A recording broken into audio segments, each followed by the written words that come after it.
साथियों, राजस्थान में ऐसे ऐसे सूरवीर योद्धा हुए हैं जिन्होंने मिट्टी के दुर्ग को बचाने के लिए भी अपने प्राणों की आहुति दी है। बूंदी में एक किला है तारागढ़। उस तारागढ़ किले का निर्माण करवाया था बर सिंह, जो बूंदी के शासक थे। लेकिन बर सिंह इतने योग्य शासक नहीं थे, तो मेवाड़ के शासक राणा लाखा ने उस दुर्ग को जीत लिया था। बूंदी के शासक बाद में बनते हैं हामूजी। हामूजी बहुत योग्य शासक, उन्होंने मेवाड़ के अधिकार से इस दुर्ग को पुनः छीन लिया था। तब राणा लाखा ने इस दुर्ग पर आक्रमण किया फिर से जीतने के लिए, लेकिन हामूजी से पराजित हुए।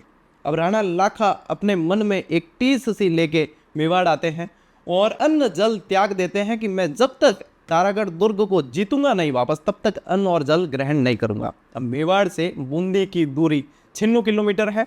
वहां पे जाना, सेना लेकर जाना और फिर उसे जीतना उस समय संभव नहीं हो पा रहा था। तो सामंतों की सलाह पर यह निर्णय लिया गया कि एक नकली दुर्ग बनाया जाएगा तारागढ़ का, और उसे जीतकर प्रतीकात्मक रूप से राणा लाखा अपनी प्रतिज्ञा का पालन करेंगे और अन्न जल ग्रहण करेंगे। लेकिन संजोग देखिए कि उस नकली दुर्ग को बचाने के लिए भी राणा लाखा की सेना में एक सैनिक मौजूद था जिसका नाम था कुंभकर्ण।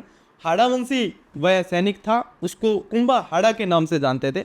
वो कुंभा हाड़ा जो है इस दुर्ग को भी बचाने के लिए बीच में तलवार लेकर आ खड़ा हुआ कि यदि इस दुर्ग को जीतना है, चाहे प्रतीकात्मक ही है, चाहे मिट्टी का ही है, लेकिन इसको बचाने के लिए मैं जो है प्रतिबद्ध हूँ।